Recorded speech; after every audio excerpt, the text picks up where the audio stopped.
Bapak dan Ibu serta pemirsa Damai Indonesiaku yang sama dirahmati dan dimuliakan oleh Allah Subhanahu wa Ta'ala. Yang mesti sama kita ketahui, bahkan mungkin sudah sama kita ketahui, bagian daripada akidah Islam tidak lain dan tidak bukan tertuang di dalam rukun iman dan rukun Islam. Jawab yang kompak, saya tanya, betul atau tidak? Kurang keras, betul atau tidak? Yakin apa enggak? Saya mau tanya, andai kata ada orang yang mengaku Islam tapi meragukan salah satu daripada rukun iman dan rukun Islam, saya mau tanya, jawab yang kompak, Islamnya diterima atau tidak? Murtad bisa apa enggak? Betul? Yakin? Baik saudara, saya tidak mau panjang lebar dalam kesempatan hari ini. Salah satu daripada rukun iman adalah percaya terhadap firman Allah, terhadap kitab-kitab yang telah diturunkan oleh Allah, yaitu ada 4 kitab. Apa aja Bu?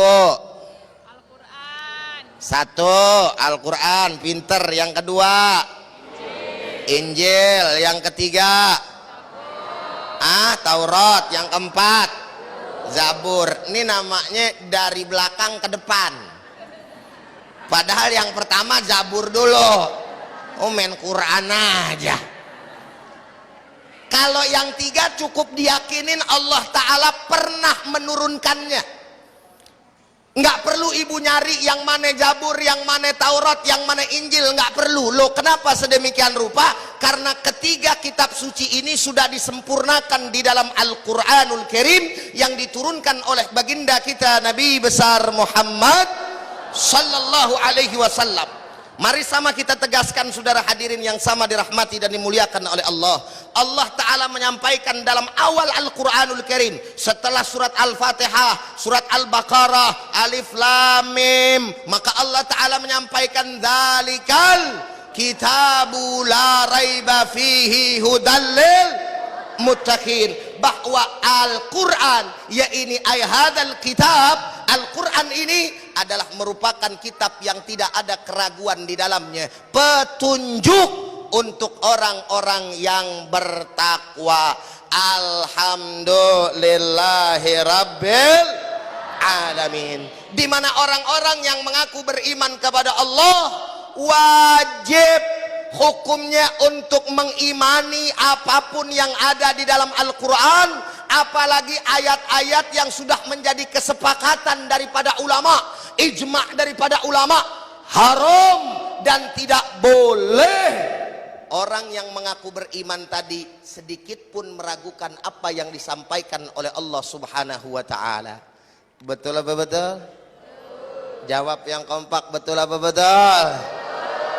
Jadi kalau ada orang, jangankan 1 ayat, 1 huruf aja saudara, Pak, Bu, para pemirsa sekalian, yang meragukan ayat Allah, maka akan mengakibatkan ikatan tadi, akidah tadi terlepas bainahu wa bainallah, antara dirinya dengan Allah Subhanahu wa Ta'ala, sehingga pengakuan keimanannya kepada Allah tidak akan pernah diterima oleh Allah, dan dia mati, kita khawatirkan wal'iyadzubillah, mati dalam keadaan tidak beriman dan mempunyai Islam di dalam dirinya.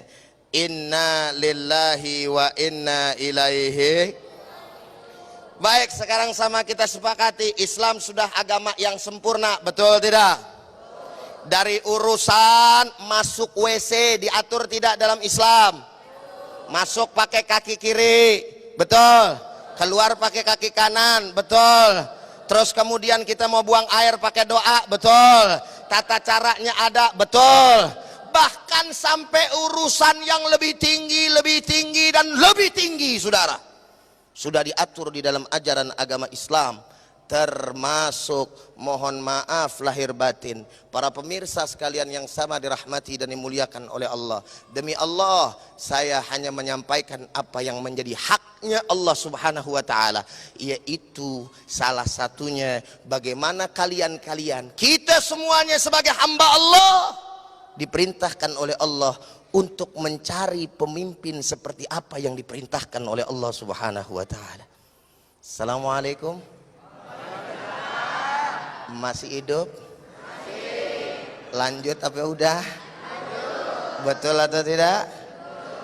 Lalu persoalannya saudara, terlepas persoalan ini masalah apapun, saya nggak memahami dan saya nggak ngerti. Tujuan saya adalah sebagai seorang dai yang diperintahkan oleh Allah untuk menyampaikan apa yang Allah Ta'ala sampaikan di dalam Al-Quran, yang disampaikan oleh Nabi saya tercinta, yaitu baginda Nabi besar Muhammad Sallallahu Alaihi Wasallam. Ibadallah, ya ayyuhal muslimun, ya ummata Muhammadin, ketahuilah bahwa Nabi kita Muhammad sallallahu alaihi wasallam diturunkan ayat oleh Allah, diperintahkan oleh Allah Subhanahu wa taala, di mana Allah Subhanahu wa taala berfirman, faqala ta'ala, ya ayyuhalladzina amanu la tattakhidul kafirina awliya'a min dunil mu'minin. Wahai orang-orang yang mengaku beriman kepada Allah, janganlah kalian mengambil pemimpin-pemimpin yang tidak beriman kepada Allah Subhanahu wa taala. Kenapa? Karena itu melanggar daripada peraturan-peraturan bahkan ikatan perjanjian kita kepada Allah Subhanahu wa taala. Jelas atau jelas?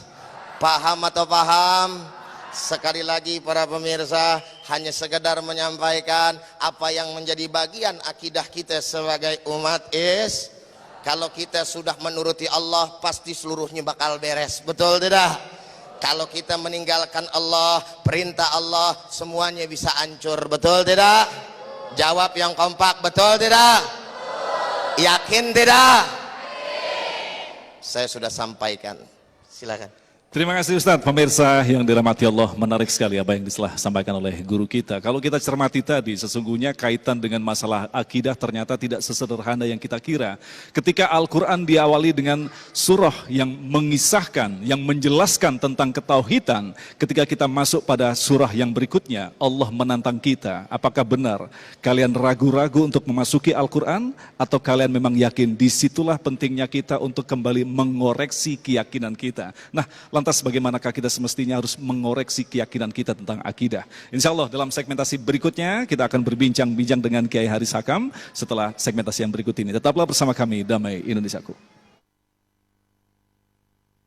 واسأل من أرسلنا من قبلك من رسلنا أجعلنا من دون الرحمن آلهة يعبدون